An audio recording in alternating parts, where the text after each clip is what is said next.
it was a big deal for me. So if that's a big deal for you and you're a kid and you're a military brat, well, then you're going to collect autographs of World War II veterans, right? You're just going to do it. You're going to, and especially in San Antonio, a convention city, you're going to be browsing the newspaper and you're going to see if there's any veterans groups coming. So, I got to meet, the World War II Aces Association, and got to meet Chuck Yeager and like all these P-51 pilots, and got to meet the Doolittle Raiders and the Flying Tigers and Tex Hill. And I made a little model airplane and I had Tex Hill sign, autograph the wing. And, I got to meet Tuskegee Airmen and Pearl Harbor guys and the code breakers and the code talkers and, on and on and on and on. Well, if you have that hobby, you're darn sure going to get your grandpa's autograph. You can see why we're friends. Right? Yeah. He had me at model airplane. You're darn sure going to get your grandpa's autograph. So, when your mom says, find out what happened to daddy during the war, and you have no clue, then you recall, okay, grandpa signed one of my books. So I went to it, and thank God he signed it. Seaman First Class Cliff Lemke, LCI 449. 1943, 1945. That's awesome. And my mom says, I think I remember Grandpa circling and then finding a map in that book. And I think he circled islands where he was. So I flipped to the middle of the book, and sure enough, he circled the Marianas and he circled Iwo Jima. And that started me on my course, because then I knew, okay, I got to find out what an LCI is. And I know he was on the 449. And I know he was at these places. So now, let's track down the story. So fast forwarding a little bit, as I'm trying to recall from a book talk, that you did years ago when we first met, 449, you had mentioned to a veteran that kind of was like, oh. Yeah, so that was actually a convention in San Antonio. There was a LCI Association convention that was showing up in the newspaper. Well, that was a no-brainer, right? So I go down and I park at the River Center Mall, walking between the Manger Hotel and the old Joski's building along the alley there. And there's just guys everywhere wearing blue hats with this gold embroidered hats that say USS National LCI Association. So I was just like a kid in the candy shop. I mean, I had struck gold. So just stopping everybody. My grandpa was on an LCI. Which one are you on, sir? And it was like, 555 and 629, 973, 1091. So of course I'm doing the math on that, right? And the laws of probability. It's like, okay, 1091. Like, oh my gosh. It's like the chances of me finding somebody from the 449. I mean, there were a lot of LCIs. But I kept after it all day, just stopping everybody. And of course, getting their autographs. But, I'm down by the Riverwalk towards the end of the day. And I see a couple guys getting up from the table, and they're reaching for their wallets, figuring the tab for the tip and whatnot. So I approached them and I was like, hey, sir, my name's Dennis. My grandpa was on an LCI. Just wondering if you guys were. And one guy says, what LCI was your grandpa on? And I was like 449. And he froze, and he turned and looked at me, and he said, 449, was he at Iwo Jima? And I go, yes, sir. He goes, did he survive? And of course, now I'm like, yes, why? He goes, what do you know about your grandpa's ship? I says, nothing. I know absolutely nothing. He says, well, your grandpa's ship was at Iwo Jima 2 days before the invasion on a recon mission with the underwater demolition teams. They were covering Team 14 on Yellow Beach 2.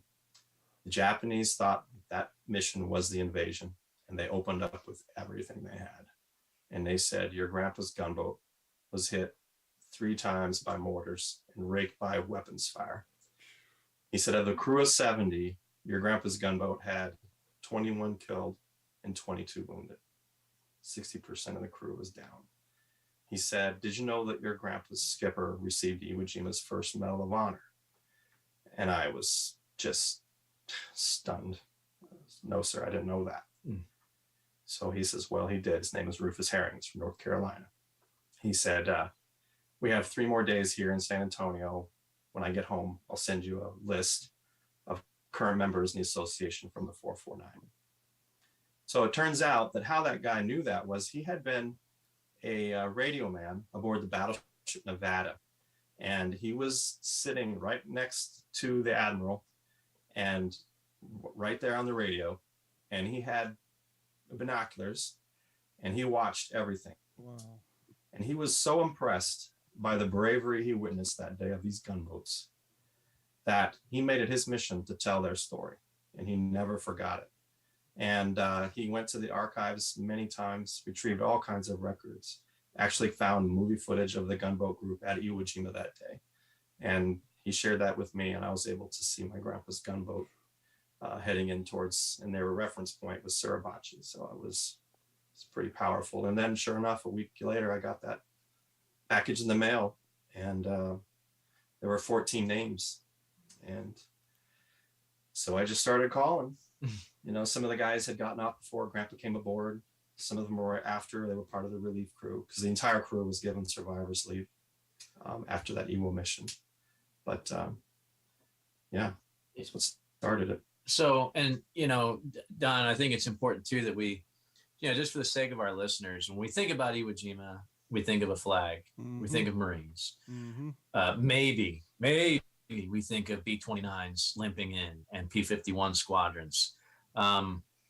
But until I met Dennis, I had no idea about how important these LCI gunboats were. Not only because of covering the UDTs, right? These underwater demolition teams, they basically going in these sea lanes, making sure clearing it of mines for the upcoming invasion. But indexing on Suribachi was crucial because the Japanese, thinking this is the main assault 2 or 3 days prior, right? Yep. They're opening up with everything they have, and people are paying attention to where those flashes are coming from. And once we finally did land on the 19th of February, that was crucial in figuring out what we needed to fire back at, where they were in these caves and these bunker systems and everything that was just that honeycomb that was Suribachi. So, well, not to mention the hit that the munitions cache took too. It's a lot absolutely lot less ammo for them to lob during the main invasion. Right. So it's just something. It's just so overshadowed that really is, when you get down to the meat and potatoes of this battle, was just so pivotal of what his grandfather did. I think the Navy suffers that a lot. I think the Navy, when most people think the Navy, they think of aircraft carriers and battleships and screens, but the landing crafts, all the other crafts in the Navy, the guys actually get closer to the shore. I think a lot of that stuff, with the exception of obviously Kennedy and his PT-109, I think a lot of that, as far as Navy go, gets lost in history. And maybe we need to try to make it our job to bring a lot more of that up and shine a spotlight on those guys. Absolutely. So that's really, if I could interject something, if there was ever one moment, I think that could encapsulate what happened with these, it was LCI Group 8, and they were part of LCI Flotilla 3, and there was 12 gunboats, and they were heading in to cover these demolition teams 12, 13, 14, and 15. And so there's about 100 frogmen in the water. And these gunboats are going in, they're going to lay down rocket barrages. They're going to, just cause mayhem, draw attention to themselves. Well, they definitely drew the attention, but I think if there's any one phrase that could sum up what ended up happening, it would be the final report from the commander of all UDTs, Captain Red Ball Hanlon, Eugene Red Hanlon. He said that he wished, and he actually recommended, that they take an excerpt from the radio traffic of the gunboats to the command ships. He recommended they excerpt one of their messages that he overheard himself. And it was one of the gunboats that had been hit several times. It had come out to get casualties off. And then the radio message was, "Fires under control, request permission to return to the firing line." Wow. And it wasn't fires extinguished. It wasn't holes are all plugged in the ship. It was fires under control. Request permission to return to the firing line. And it just left such an impression on him. And what ended up happening was there were beady-eyed sailors all over the Texas, the Tennessee, the Nevada, all over the destroyers that were there, the Twigs, the Hull, and these guys were seeing where these Japanese guns were firing from, and they were jotting them down. And the Nevada and the Tennessee, like, just bravely steered point blank. I mean, 12 gauge shotgun to the face. Wow. They went point blank.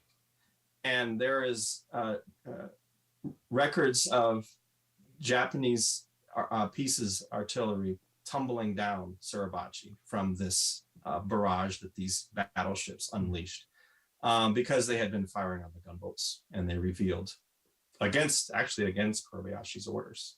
He actually told them not to fire, but they did, and they weren't there on D-Day. And and an example of how accurate these artillerists were in Suribachi, the gunboats that were on the left flank, that was going to be the 474, the 473, the 455. These gunboats were getting holes right through the giant numerals on the bow. Like, these guys were punching holes in the engine room. Like, my grandpa's side, now they were more to, Yellow Beaches. So they were getting mortar, they were getting, machine gun, this and that. But those guys, they were dealing with the artillery, and they were so accurate.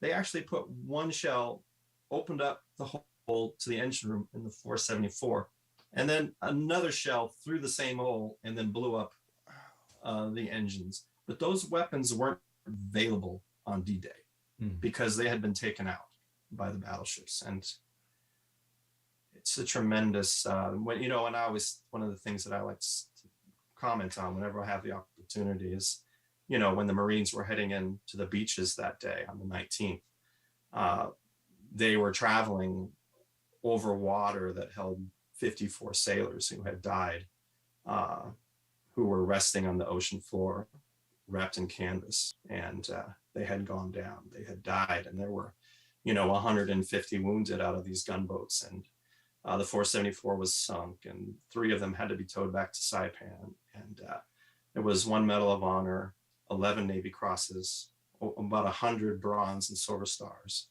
and over 200 Purple Hearts awarded to this tiny group of maybe 800 sailors, and nobody knows it happened.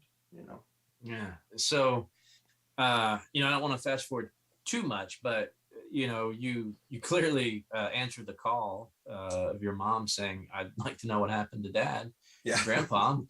And so you kind of found these little crumbs that led you the way to what is now an incredible book. Yeah. So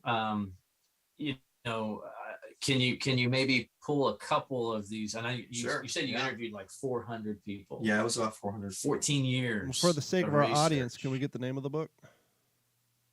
Oh, yeah. Yeah, the book is called The Heart of Hell, and it's written by Mitch Weiss. And we'll get into why my name isn't on the cover later. But it's called The Heart of Hell.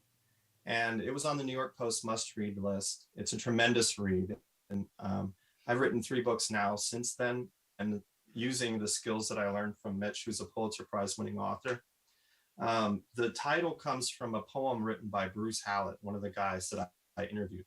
When I called Bruce for the first time, his wife Phyllis answered the phone, and of course said, "Hi, my name is Dennis, I'm calling from San Antonio, looking to see if Bruce is there." And she's like, "Yes, he's right here." So he gets on. I was like, "Sir, my name is Dennis. My grandpa served on the LCI 449. I wonder if you served on that ship." And he says, "Yes, I did." And he says, "Just a minute." And I could hear him take the phone, and I heard it click against the ceramic tile of his kitchen counter. Then I heard him vomiting into the sink. He just started throwing up into the sink. And of course, I'm like, oh my gosh, I just killed somebody. And his Phyllis got back on the phone and she's like, Bruce is wondering if you can call tomorrow. And I was like, my God, I'm never calling again. I'm so sorry. I didn't mean, I'm just trying to find out what happened to my grandfather. She says, no, no, he insists he wants to talk to you. Please call him tomorrow. So I called the next day, and that started a tremendous friendship that we had over a decade. And we got together several times. There's a restored LCI up in Portland, Oregon, the 713. We had a reunion up there, and I was able to walk with him through the ship, and he walked me through where everybody was hit and the hits they took with the mortars. And then he took me up to the bow where he was on he was the pointer position on the 40 millimeter up there. And he showed me where he crawled out of the gun tub and hugged the prow of the ship as his uniform was on fire and smoking, and he had a huge gouge out of his hip. And it was but anyway, the title, The Heart of Hell, comes from a poem. He was taken aboard the ship called the USS Terror. And of all ships that came to their help, it was one called the Terror, a minesweeper. And when he was laying on the deck and they were on their way to Saipan for medical aid, he wrote a poem. He had been tended and cleaned and given morphine, and he was laying there in his bunk on the ship, and he wrote a poem, and he called it "What Price Glory?" And one of the lines said he felt that he'd been dropped into the heart of hell, and that's where we got the title of the book from Bruce. One of the really interesting interactions I had was with the engineering officer, Ensign Leo Bedell, from Akron, Ohio. He was the only officer of 7 that was still on his feet. 3 were killed, 3 were wounded, and he was the only one still on his feet. He'd been in the Pacific about 2 months. This was his first mission, and they handed him the keys to the car. Yeah. And he's got a ship that's listening to port. It's on fire. He's got 60% casualties, and he's the only officer, and now he's in command. And wow.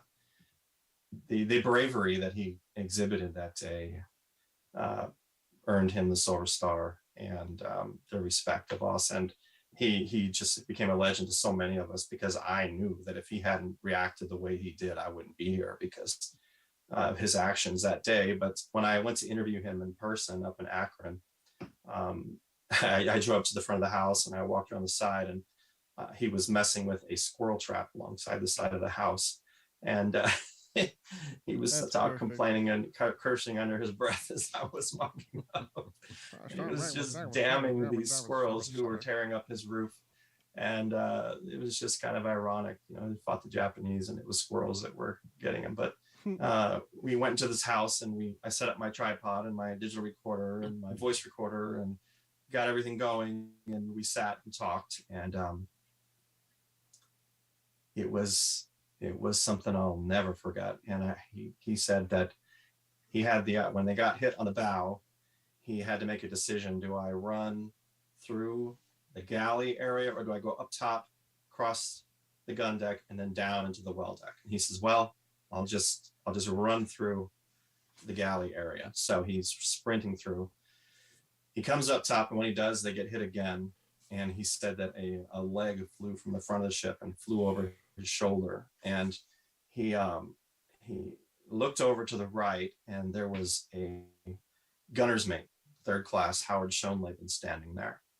And he had developed a friendship with gunner's mate Schoenleben. Schoenleben was from Chicago, and he was on Christmas morning. Bedell got one of the small boat and put a word out on the ship. We're going to have Christmas Mass on Saipan. Anybody want to go? Schoenleben was the only one that said, I'll go. So he gets on the ship, and these two, Ensign Bedell, gunner's mate Schoenleben, are heading into shore for Christmas Mass. They get hung up on a reef, and they're stuck out there all day waiting for the tide to change, right? They're flagging people down. Nobody's paying attention. So what ends up happening is that they just talk, and they get to know each other very well, and a friendship. And now Bedell looks over, and Schoenleben is stumbling across the deck, and Bedell told me that he could see his left arm was gone, and that his chest cavity was open, and he could see his heart beating. He could actually see his heart beating. And he walked up to Howard and he put his arm around his waist, and he knew that Boykman had set up a first aid station, the pharmacist made on the fantail, and he put his arm around Schoenleben's waist and he said, come on, buddy, let's go back here. And he was walking him to the back and he laid him on the deck. And when he laid him down, he was grimacing and this and that, of course. And he said he gave him a couple syrettes of morphine. And then he told me, he says, Dennis, it's the weirdest thing, but when I had Schoenleben there in my arms, he looked at me and he said, Howie, Howie, Howie. And then his eyes closed and he was gone. And he said, it's the weirdest thing. I don't know what it meant. Well, a couple years later, I was visiting with one of the crew members who was in a photo with my grandpa on the ship, Seaman First Class Charles Hightower from Russellville, Arkansas. And I asked our Hightower about Schoenleben. And he goes, yeah, I remember Schoenleben. He goes, before we went to Iwo, the mail finally caught up with us at Saipan. And Schoenleben got a letter. And he says, I'll never forget it. Schoenleben running around the ship, waving this letter over his head. I have a son, I have a son, I have a son. And his wife had named him Howard after himself. So now I knew what Howie, Howie, Howie meant. And now I have a new mission, right? So I went to my computer and I typed in Howard Schoenleben, Illinois, Chicago, Illinois, no hits. So then I broadened it, Illinois, no hits, okay? United States, and it was one, San Diego, California. So I called and I left a message. Mr.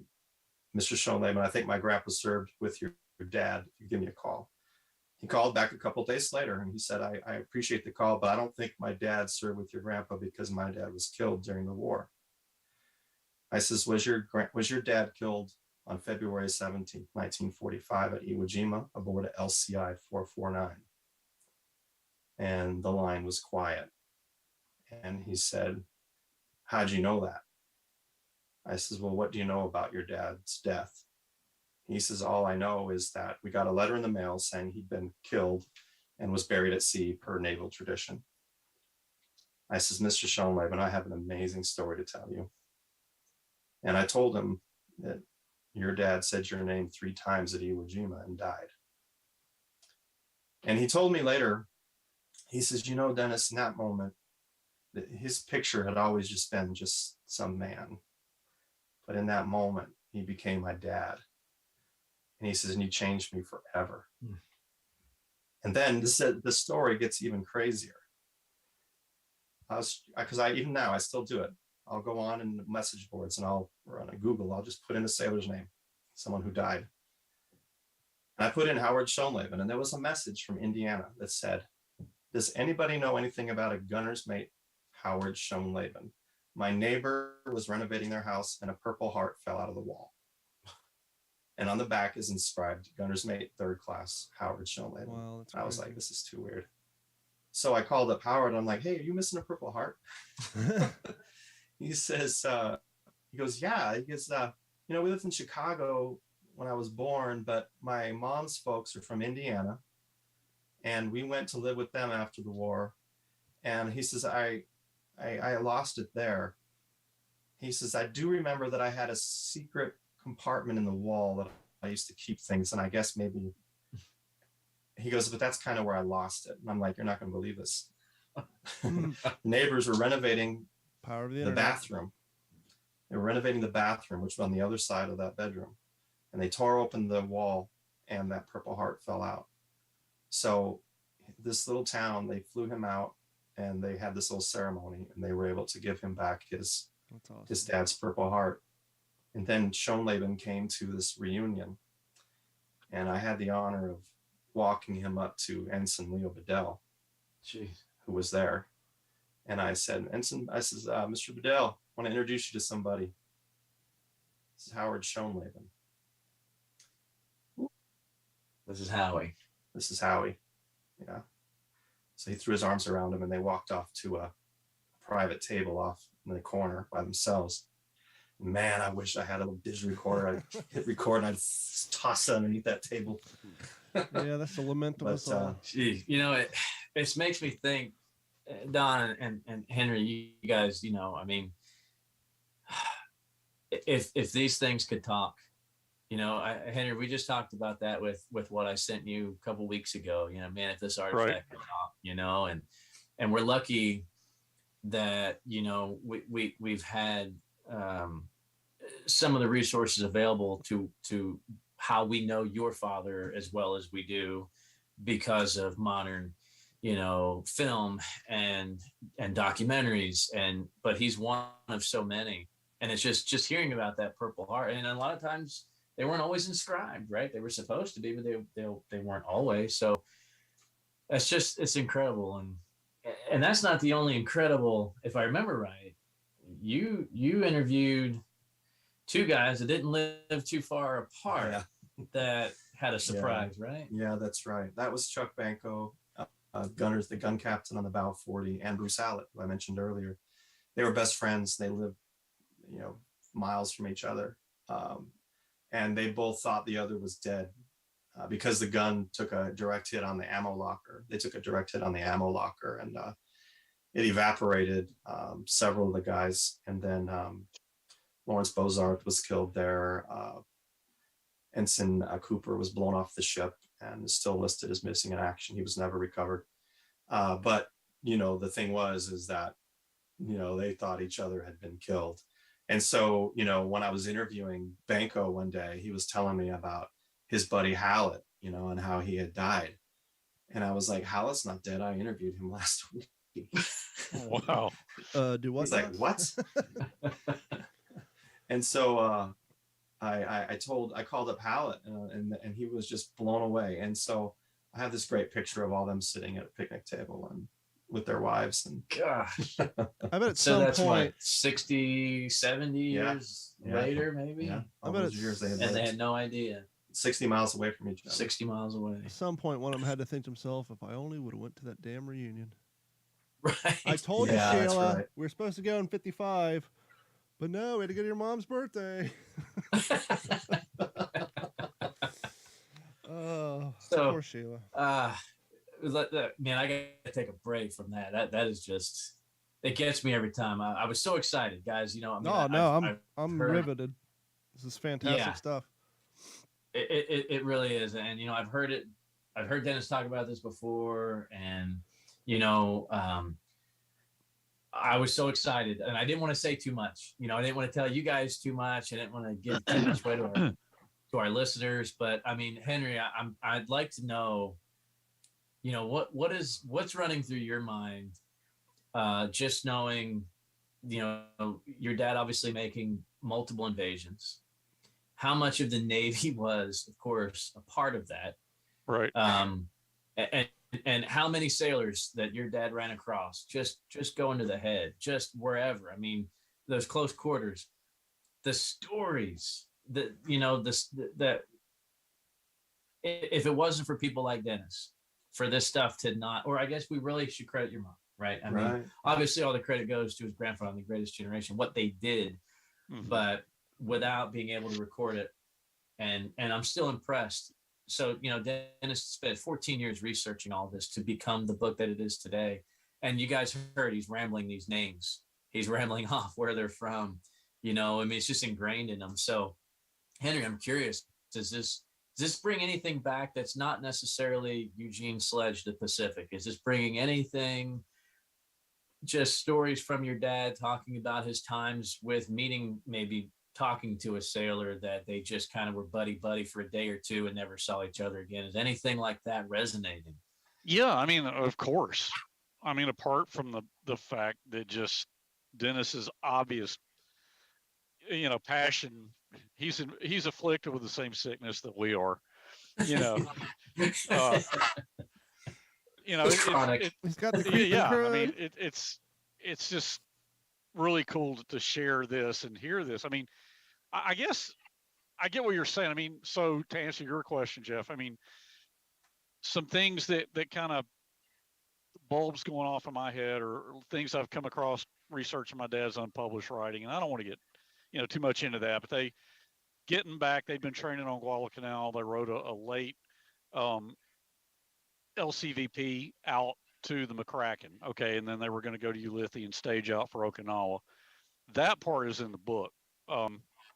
What isn't in the book is he does down in the galley after they got hoisted up onto the McCracken, because all the flotilla had set sail and they were the last LCVP off of Guadalcanal, when they were training that day, because the coxswain got lost. And they get out to the McCracken, and what didn't get published is a little tidbit where he goes down in the galley and ends up talking to one of the crewmen of the McCracken. And the McCracken had been, I think it was the McCracken, had been in the Mediterranean, and they had seen some Stuka dive bombers, and they had a little conversation about that. Wow. And it's not a long, drawn-out thing, and I don't want to sell it like it is, but I'm trying to answer your question the best way I know how. And that's something that comes to my mind. The other thing that comes to my mind is just, Dennis, you've had so much interaction with World War II. I mean, I wish, it never occurred. I mean, I guess I was so close to it growing up with my dad and hearing his stories and interacting, on a very limited basis with some of the guys from his unit and other people who would call him through the years. I wish it would have occurred to me to go to a veterans reunion, back in the 90s. So, but see, I always had a passion for the subject. Don and Jeff, we've talked about this now many, many times, but it didn't really kick in, until these last 15, 20 years. And, by then, I've got a family of my own and I'm trying to do the day job thing, and excuse me. And it never occurred to me to try to go to a Veterans Association meeting. And God, the wealth of information and interaction, that you could avail yourself of at something like that. It just gives me chill bumps to think about it. And Dennis, you've done so much of that. I don't think I've ever wanted to say I took any of it for granted, but I guess I was so close to my dad's part, and I heard so much of him talking, and I engaged him in so many conversations. To really step out beyond that and reach out to other guys in the unit is just not something I did on an extensive basis. Yeah. Hey, Dennis. Go ahead. Go ahead, Don. I was going to say, no, go ahead, Jeff, because my question is going to go a little off this current topic. So if you have a follow-up statement, please take it now. Well, no, it's just what Henry was saying is a lot like what we were just talking about earlier before the show, where, he was just kind of looking around at some of the signature that guys like, man, we've been so lucky. But Henry, you're right. Like Henry, we were just actually having that conversation about how fortunate we were to have that drive, and that admiration, and then act on it. Not just, wow, that's amazing, and then get on with something else, but to actually, yeah. But I got one. Say what you're going to say, but I got one tiny anecdote after that. But say what you're going to say, Jeff. No, I think we probably all maybe took a little bit of it for granted because, like I mentioned to Dennis earlier, I've got a few 8x10 glossies that I had signed by World War II vets, but in middle school, I told them I just had like a piece of notebook paper that I would carry around with me that had all these signatures. Who knows where that's at now? But then I think about my son. We were talking about the Dallas Air Show here recently and all that stuff, and he's got the sense of mind that he's got a helmet liner for one of his M1 helmets that he's got signatures all over this liner, but he's talking to guys that are like 101 years old that are just kind of nodding because they can't understand the word you're saying. They can't hear. Right. Oh, yep. But I was talking to guys. We were talking to guys in their, 70s that were walking around. Oh, my dad's 72. I don't think of my dad being any. He can't be 40 in my mind, but he's 72. Sharp. And that's the age of it was 50 years ago for them, and there was always going to be World War II vets, and I remember, mentioning at an air show, there'd be 6 or 8 Tuskegee Airmen under a canopy, like, oh, I'll talk to those guys later, and, I think what spurred that was, we talked about, of course, what's been probably over talked, but we talked about a little bit about the crash at the Dallas Air Show. And I took pictures of every airplane there, but I didn't take pictures of the Texas Raiders because we were going to go in it later that day. And I didn't take a picture of the P-63 because I've seen it 10 times. And going back through my pictures of the air show, it kind of dawned on me, wow, those are the only two airplanes I didn't take pictures of, because you take That's it for crazy. granted. Yeah. You do. And it's so true though, because like I've been reenacting for 10 years. My first few years, every event, only time I'd pull my phone out was to take photos. And like last couple of years, like I might pull it out once or twice, and then I get home like, why was I being so lazy that I couldn't put my gear on and get some photos taken? It's like afterwards, like, oh, I've seen these Jeeps, I've seen this stuff, but every once in a while there's something new, or something that you wish you would have taken a picture of, and we all kind of get, especially at our level, complacent with it. And it's sometimes it's hard to remind ourselves we got to not get complacent with what we're doing, especially in this hobby. right. Dennis, a question I had for you, because I've been looking. There are 5-6 main resources that you can go to, and we have a lot of those posted on WTSPWorldWar2.com, where you can go if you have like a service number or a first name, last name of a relative who served. But in the case of my grandfather, like I was able to find his enlistment papers, and like when he enlisted, and that's pretty much it. If people try like those 4 or 5 main website resources, and just for whatever reason their relatives' information wasn't digitized, where's another primary resource someone can go to try to find war records on a relative from World War II, or even Korean War for that matter? It just last week I had a guy approach me, Steve Eccles, and he's a friend, and we talked at Thanksgiving dinner. He invited me over to his house and with his wife, and came up that his grandpa was in the Navy in World War II. So I told him, I says, what ship was he on? He's like, I have no idea, but I'd like to know. I says, send me his name, birthday, state he grew up in, and I should be good. I should be able to help you out.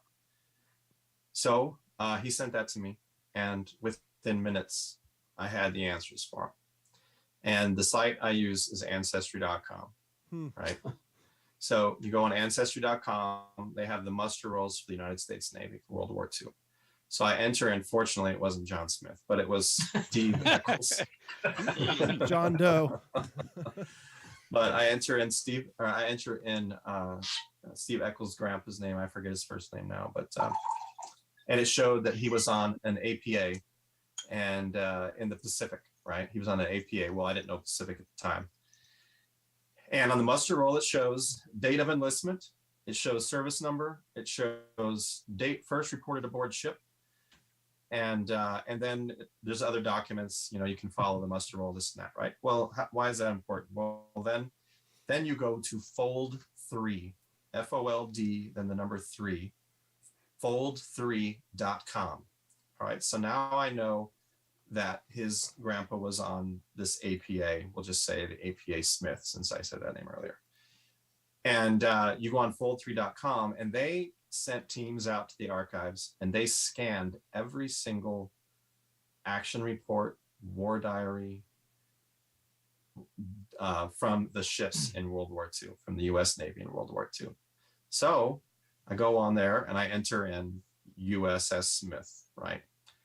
And it comes up with just page after page after page of documents available, war diaries, this and that. So in about 5 minutes time, he went from knowing nothing about his grandpa to now knowing that his grandpa went aboard this transport at Rhode Island, Newport, Rhode Island, traveled, it was the first crew, traveled down through the Panama Canal. He had no idea that his grandpa had seen the Panama Canal and had traveled through it.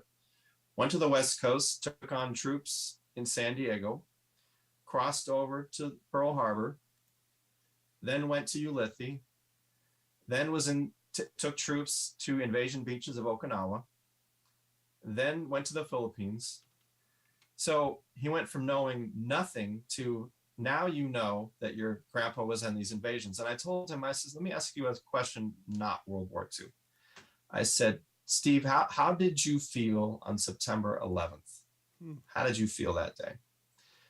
Were you scared because you didn't know how many more planes were coming in that day and where they were going to hit? I vividly recall being very nervous, not knowing what other cities were going to be hit. How extensive is this plan, right? I says, now the reason I ask you that, Steve, because your grandpa was on an APA attack transport at Okinawa. Wow. I said, are you aware of what happened in the skies at Okinawa? He's like, no. I says, have you heard of the kamikaze?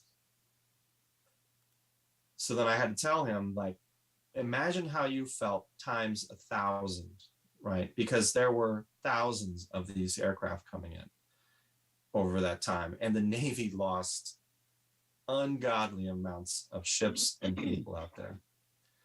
And your grandpa went through that. He went through that. He had to go to general quarters every single day because there were aircraft coming in and they were a target. Excuse me, you're a transport, you're a target, right? So now in regard to your question, here's another thing that I recommend that folks out there that want to know about their families. Now with the action report and the muster rolls, what's awesome is with the muster rolls of the ship for Eccles, for instance, I know that from May 44 to August 45, his grandfather was on that ship, right? So I know that any record I find in that time period, his grandpa experienced that event, right? So then what you do is you go to the National Archives in DC, College Park, Maryland, and you do what I did. Take the little class, they teach you how to handle documents.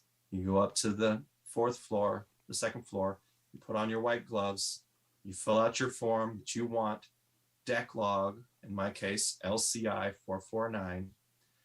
You wait, they bring it out, and I'm standing there holding the deck log of my grandpa's gunboat. Wow. Right. And I'm just stunned, right? I thought they were going to bring me copies. Yeah. So I'm standing there holding this. It's got coffee stains. It's got, and they're looking at me, these college student interns, and they're like, can we help you? And I'm like, this is the deck log from my grandfather's gunboat. This was with him in the invasions in the Pacific. They're like, yes. And they just kind of turn me and push me toward the tables. Go that way, young man. So that's what you can do. And then what you do is you just, you get to get it cleared and you just take pictures of everything, right? And then what you do is you get a map of the Pacific, because in the deck log of the ship is going to be a coordinate, right?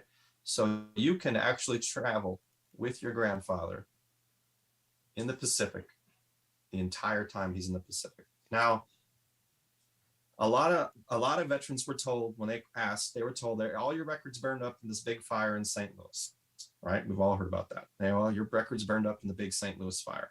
Now, that's true if you're the Army, but it did not affect Navy. And a lot of people don't know that. So a lot of people didn't look for their records because they were just told they burned up. So that is not true. It didn't affect the Navy. Now, in regards to looking for Army, it's tough. That's where I'm at. It's tough. So I'm curious. I mean, I know a little bit with Ancestry, you kind of have to have a paid account to be able to access certain things, but it's Fold 3. Fold 3 is pay as well. I'm on there now. It's actually an Ancestry site. I'm actually on there now looking for my grandfather. Okay. So yeah, it's actually. And I do want to say one thing too from personal experience, because Dennis has actually done this for me, not for a family member, but for the first World War II veteran that I remember meeting that lived right around the block from me in New Jersey, walked past his house every day walking to school. He was Baker Company, 1st Raider Battalion, Tulagi, August 1942. And the stories, and then Tarawa. And he would tell me these stories down in the den with his sunglasses on because of the malaria. And the more I got into World War II and the more I started really kind of narrowing focus on the Pacific, Guadalcanal was always kind of some weird fascination of mine until I started reading about Tarawa, and that was it.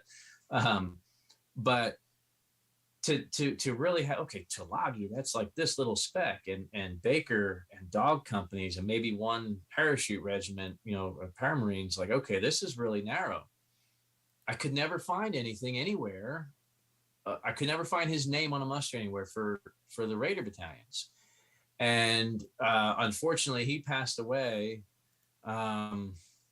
this time of year. I think, well, actually, gosh, probably tomorrow, December 20th of 2003, because I deployed March of 2004. And I remember it was very tough for me to hear that he had passed away. I'd sent him a Christmas card, and his wife told me that he got the card in the hospital. But he was the one who told me when I was a little kid, I said, I want to grow up to be a war hero like you. And he said, you're not going to meet war heroes because they don't come home. And he's the first one that told me that. Now, where Dennis comes in is I said, hey, Dennis, I contacted a Raider battalion page, right? Raider Battalion Association, whatever. Couldn't find him anywhere. So I gave him what I knew of this Marine and got a lot of cool stuff. I still have it in one of my books, everything that printed out. He didn't join the Marine Corps till the 7th of November, 1942. This is 3 months after the the first Raiders hit Tulagi. Therefore, there's no way he was on Tulagi with the 1st Raider Battalion. Ended up, I think it was 6th. Henry, maybe does this sound right? 6th Battalion, 22nd Regiment. And 22nd Marines? 22nd Marine Regiment. Yeah, 22nd Marines. Oh, man. Oh, God, when you get past 2nd Division and 3rd Division, man, I start getting fuzzy on which regiment was with which division. I know, like, the Raider Battalion, didn't it become the 4th Division? Or did that become the 6th Division? I should know this. Yeah, I forget how they got rolled. Well, because 4th sounds right. The 1st or 2nd Raiders? 2nd? 2nd Raiders, I think, became 4th. Yes. I'm not sure about Edson's Raiders. Anyway. Yeah, you gotta be careful what you wish for, because I'm not so sure what I thought he was. He may not have been, and according to the record, and he was somewhere where a lot of the unit got sick, and there was a hospital ship muster that he showed up on, and it was later in the war. And I want to say it was maybe outside Kwajalein, maybe it's Kwajalein Atoll. There was an island campaign that his unit was a part of, but I just feel like it was so overshadowed. It was kind of like the forgotten battle between Tarawa and Iwo Jima. Well, out in the Marshalls, yeah, man, a lot of those small Central Pacific, that was part of the Central Pacific Drive, but Waji and Maloelap and Tarawa, not to be confused with Tarawa. A lot of those they just kind of run together. Mm-hmm. I mean, it was called the Marine Aviation. It was the doldrums of 1944. Yeah. So a little disheartening. I still see him as a Raider. I mean, he was buried as a Raider, although I'm not sure. Maybe in some way he was what the Raiders became. It was misleading, and it was hard for me to kind of see, because as a 12-year-old kid that just idolized this man, I don't know if he necessarily misled me on purpose. I don't want to think that, but I think I would just, as a little bit of a PSA, if you are, yeah, that's true, because researching my other side of the family, my dad's dad, Lloyd Blocker, he was on an LST in the Atlantic, and he talked about his ship being torpedoed, LST 503, and hitting his head on the ceiling when his ship was hit, and he flew out of the bunk and this and that. And then I got the muster rolls from the ship and saw that it had never been torpedoed, and that the only torpedoing was when he was drunk at New Orleans, and he was taken to the hospital because Shore Patrol got him and had to lump him over the head with a nightstick a couple times. So that was the only torpedoing that took place, was him getting drunk. But yeah, that was kind of I didn't really want to find that out. Right. Well, I didn't mean to get us too far away from 449 and Iwo, but I'm actually going to look for this paperwork, because now I'm curious. But hey, fellas, can I tell you about this? I kind of want to talk about one more person that I interviewed. Yeah, real quick Um, before we do, just because we're on a topic of paperwork and looking for relatives, one of the cool things I did find was my grandfather's register's report. And for those of you not familiar with this, it's kind of like a identification card when you enlist. And I'm actually looking at his. So it has the race and white, height 5'8", staggering 160 pounds, hair brown, complexion light. But here's the interesting part: it says other obvious physical characteristics that would aid in the identification. And then below that says scar on the little finger of right hand. It's like they were that minor, because you never know. Maybe that something yeah. happened to him.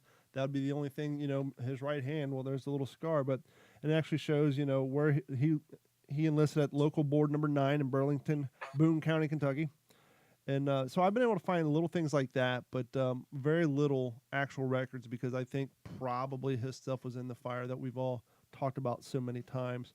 But before we get to the next story, thank you guys so much for your continued support. We're wrapping up this year. I think next week we'll be off because, well, it's Christmas time. And then we haven't quite discussed what we're going to do New Year's Eve time. So if you don't hear us live in the next 2 weeks, it's the holidays. We have families. We'll be back. Don't worry. We're not going anywhere. Want to thank each and every one of you for your continued support. For those of you who've signed up for Patreon, I just uploaded a video. I've already got a few emails. I'm doing some free sticker giveaways. All you have to do is message us through the app, your address, what podcast you want the sticker for, whether it's this one or the other podcast. And if you have a preferred color, maybe you want your sticker to match your car, I completely understand. If you got a blue car, you don't want a bright red sticker. Gotcha. So simply send us your name, your podcast logo that you want, and the preferred color, and we will send that to you, no cost to you, as a thanks for helping us. And if you guys haven't done so already, please head over to WTSPWorldWar2.com. Sign up for Patreon. The lowest plan's $1 a month. The most expensive one is a whopping $3.50. That's cheaper than a cup of Starbucks. It goes a long way to help out what we're doing here. And if you haven't done so while you're on the internet, head over to youtube.com and like and subscribe us over at the Digital 410 channel. You can watch all of our live streams on Monday and Tuesday and all the other stuff. And then, of course, don't forget to follow us on Instagram. We're over there at What's the Scuttlebutt. You can find us there. And go ahead, Dennis, with the story of the next person you want to shine a spotlight on.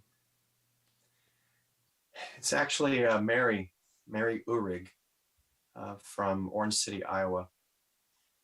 She was a tough nut to crack. I knew that she was married to Ensign Frederick Cooper, who was missing in action. But whenever, and she was always very helpful with like letters that he wrote her, providing me copies.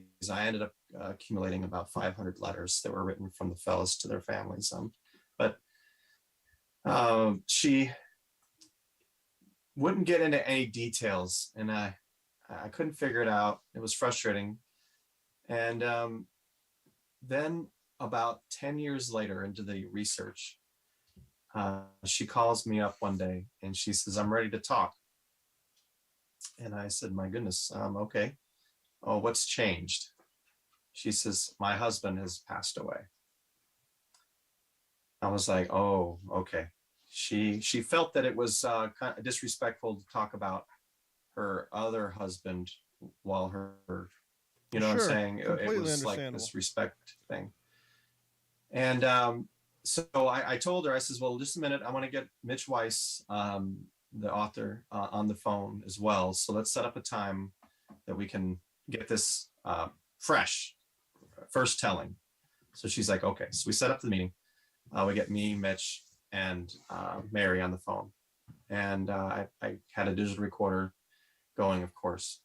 And she told us that when Fred went to San Francisco, he was going to catch up to the ship. They had already been through several campaigns of the Marshals. They were at Kwajalein, Eniwetok. They had been on the small island chain campaigns, and they were going island to island to island, wiping out the different Japanese weather stations. And he had missed all that. He missed the Marianas, and so he's shipping out. His first mission is going to be Iwo. Anyway, she sends her a telegram and says, "I'm in San Francisco. I have 3 days. Come, please, and leave Rebecca with my sister, Eulela, and just come out and be with me for a couple days." So she gets on the train and travels across from Iowa over to San Francisco. and she's fretting about, do I have the right outfit on? Do I look good? Am I too? Do I look thin? And this and that. And of course, he's just so glad to see her. And she steps off of that train, and she sees him immediately, and he's just beaming.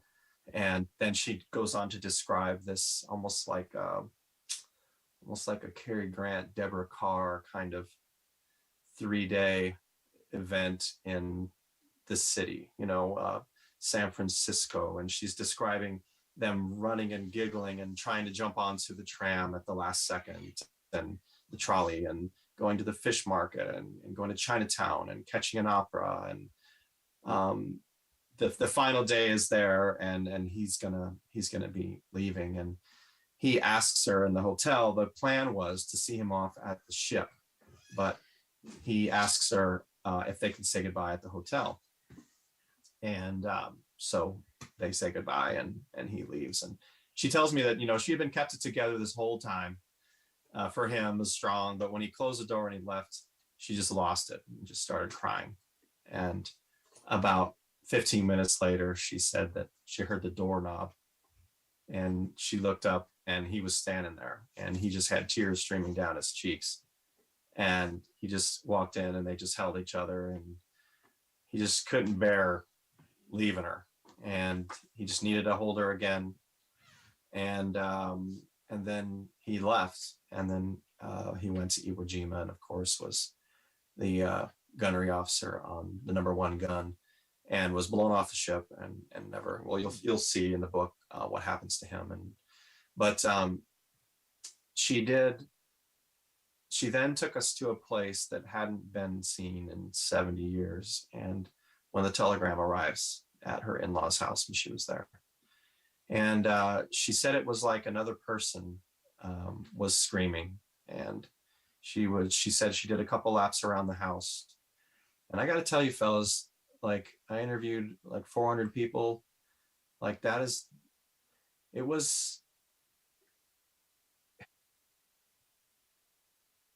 a part of her heart that had been locked away for 70 years, and she had never opened it. And the sounds she was making as she was crying and moaning, telling us this story. And we kept trying to get off the phone and tell her she didn't have to go there, but she insisted. And it was like it was yesterday. And she opened that up and showed us this special place in her heart that was reserved for Fred. And she was just so thankful that we were telling his story so that he wouldn't be forgotten, But I just never forget her, because that, her family never even knew how much she had been hurting, but it was just like so powerful. Those if that isn't what we do in a nutshell, just the appreciation that all of those people must have for you and your efforts and keeping it going. And, the first thing I think of is, when we think of the acronym PTSD, we think of guys over in combat. Mm-hmm. And I know so many times when people have said, "Oh, thanks for going over there." If they found out I went overseas, and I always tell them, "Thank my mom." Mm-hmm. My girlfriend, who's now been my wife for almost 20 years, that it affected many more people, than we realized. We at air shows, we go up to World War II vets, we ask them for their autograph, but not for the wives that were at home, the moms that were worrying. And it's important. And I think that's a perfect segue. I know we're probably getting close to wrapping it up, but I think this is a great segue, because, the term hero, I think everybody has their own definition of it. We've seen it over millennia, used in different ways, and how we interpret what a hero is, from Achilles to, Superman now. Mm-hmm. But I have no hesitation at all in calling the man sitting next to me one of today's heroes. And he's not going to be the first to say that. But I'd like for us to wrap the show up with Dennis, if you wouldn't mind just sharing a little bit about what you do for us and what you've been doing for over 20 years, and the product that's come from that and the amount of people that you've helped. I was in college, sitting in class when Timothy McVeigh blew up the federal building in Oklahoma City, and our building shook and plaster fell from the ceiling, and we ran outside, and they put up a TV in the conference room, and we got to see that it was our city, and we ran to the parking lot and saw the smoke spires from downtown, and we ran back into the side and looked at the TV. And there was a newscaster on there with a microphone, and he was crying, and he said, "We need all medical people downtown now. We need all medical people downtown, please."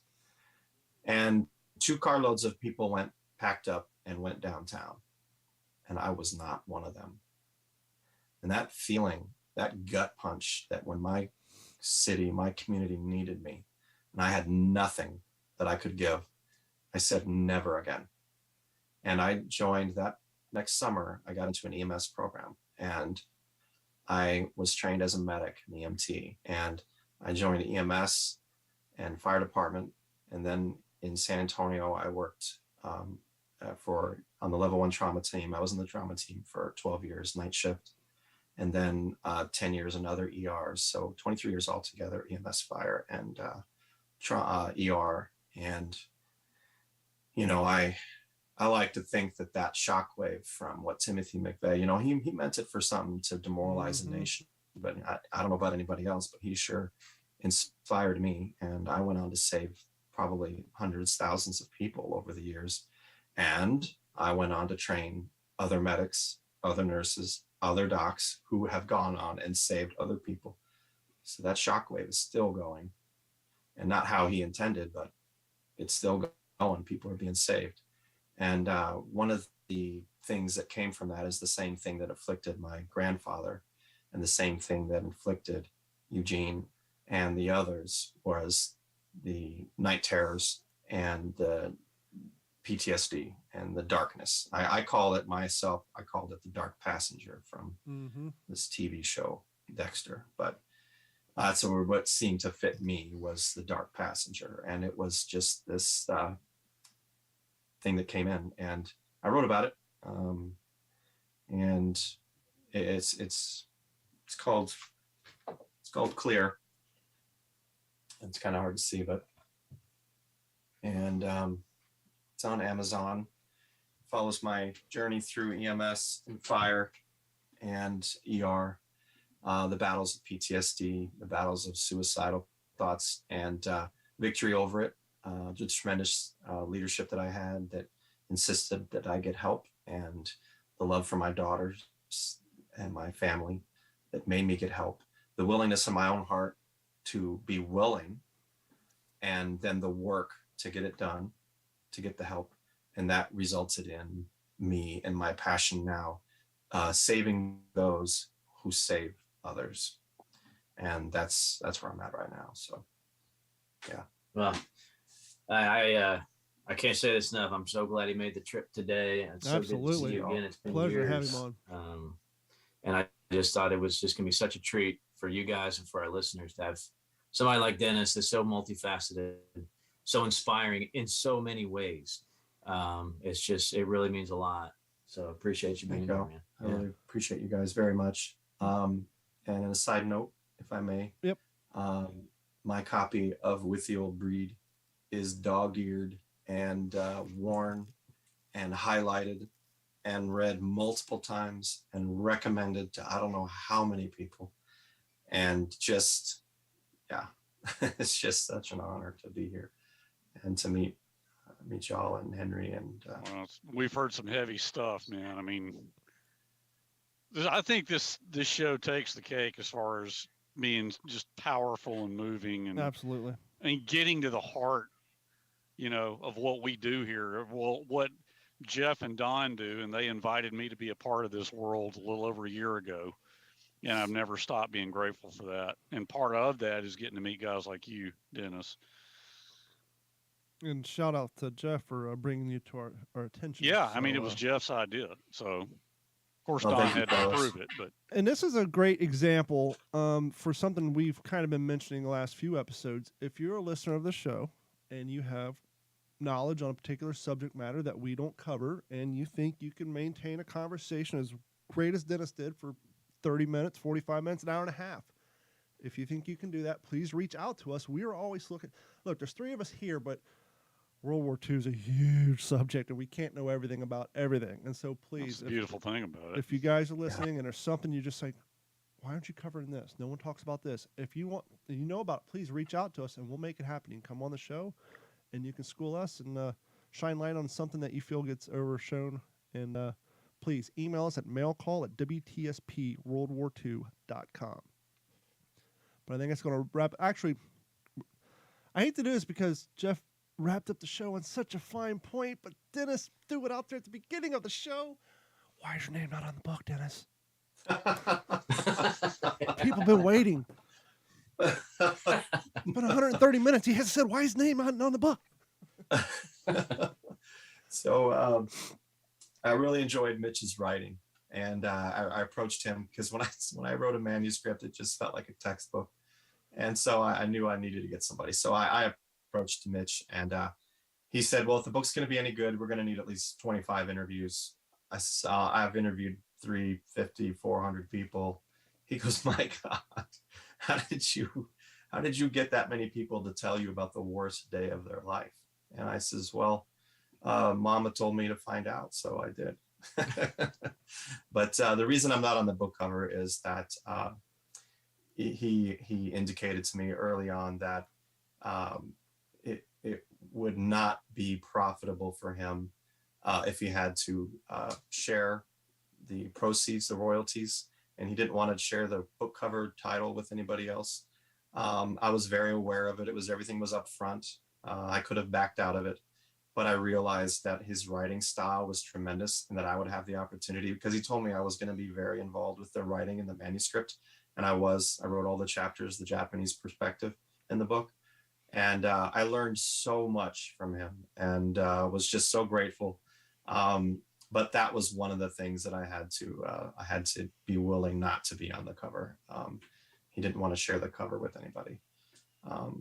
It was really his first book where he didn't have to share the cover. So yeah, it was kind of like my dad said, "Well, if you do it on your own, what's your readership going to be?" I says, "Probably 1,000 people, maybe you, Mom, Grandma, and the neighbors." And he says, "How about if you do it with Mitch?" I says, "Well, the sky's the limit." And then he says, "Well," and he got a free education out of the deal. Right. And what's the purpose of the book? So that people will know about the LCI gunboats at Iwo Jima and what happened. He goes, "Well, there you go. What do you want to do? Do you want to have a readership of 1,000, or do you want to have a sky's the limit for Grandpa's story?" Well, then that made the decision, right? And I think on that note, And real quick, I don't know if anybody else caught on this. I don't know if you care if I mentioned this or not, but we've caught Dennis's last name Blocker. If you're familiar with old cinema, old TV shows, maybe the longest running TV series maybe ever.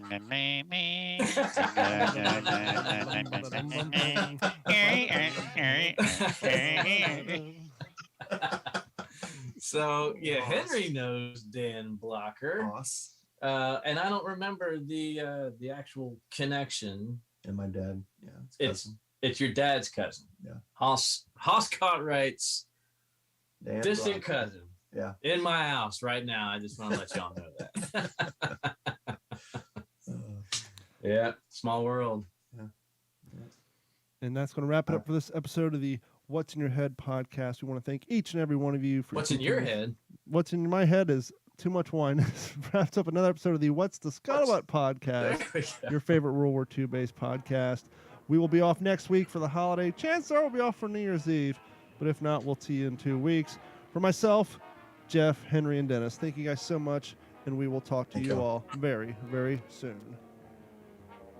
This has been a Digital 410 production.